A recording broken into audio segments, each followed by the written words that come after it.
Hi, I'm Senator John McCain. Today we celebrate our independence, declared 233 years ago, achieved through the trial of a long and difficult war, and preserved through the years with the blood and sacrifice of millions. It's an occasion for Americans to reunite with family and enjoy a midsummer holiday with picnics and barbecues, ball games and golf, and other recreation. Our appreciation for what happened on a hot summer day in Philadelphia all these years ago is often limited to a fleeting, warm feeling about an ancient generation of Americans who, against great odds, stood up to a powerful oppressor and claimed their natural right to liberty. This is an accurate but incomplete understanding of the revolution begun that day. For written on that piece of yellowed parchment is not only the bold assertion that 13 former British colonies were and forever would remain free and independent states, but also the once radical idea that history has a right side and a wrong side, and that Americans stood and would always stand on the right side.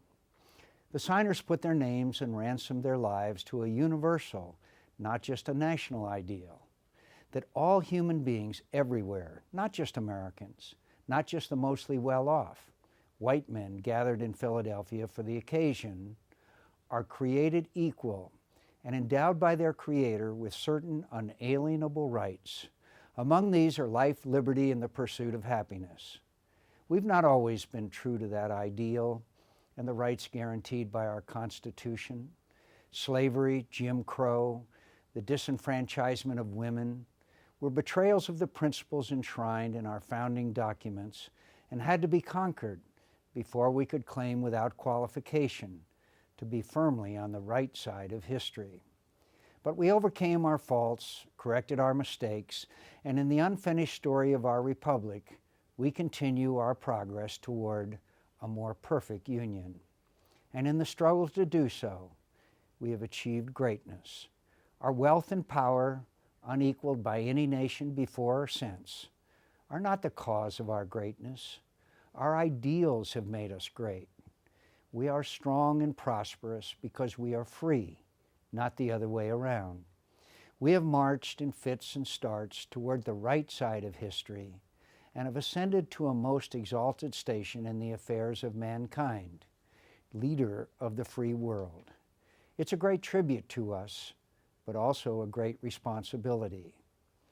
We share a kinship of ideals with every man and woman on earth who struggles for their God-given rights. The world must never doubt where we stand in the liberation struggles of our time. We stand with those who risk the anger of tyrants and their lives for the proposition that just government is derived from the consent of the governed, that all people are entitled to equal justice under the law. Today, we stand with the millions of Iranians who brave batons, imprisonment, and gunfire to have their voices heard and their votes counted.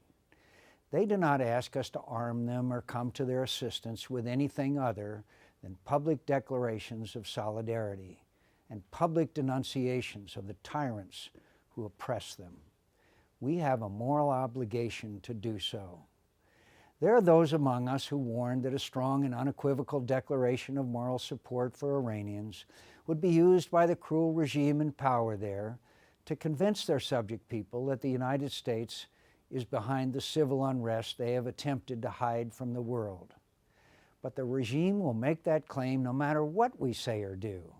Do they really believe Iranians don't know why they're protesting and who is oppressing them?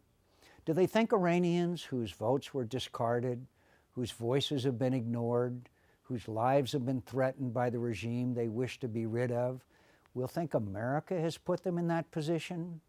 That the CIA caused a brave and idealistic young woman to step out of her car to join their protest, only to be instantly murdered by the henchmen of the regime? Iranians know the truth. They know who is oppressing them and why. It's a government that governs without their consent, which beats them, imprisons them, and threatens their lives to preserve its own hold on power and not to resist some imagined foreign enemy. They're not fools, these brave and determined Iranians. They are on the right side of history, and the cynics among us who think them fools are on the wrong side. Liberty and justice will someday be theirs. Let us hope they will have reason to remember then who their friends were in their struggle for freedom. This is John McCain, wishing you a happy and meaningful 4th of July.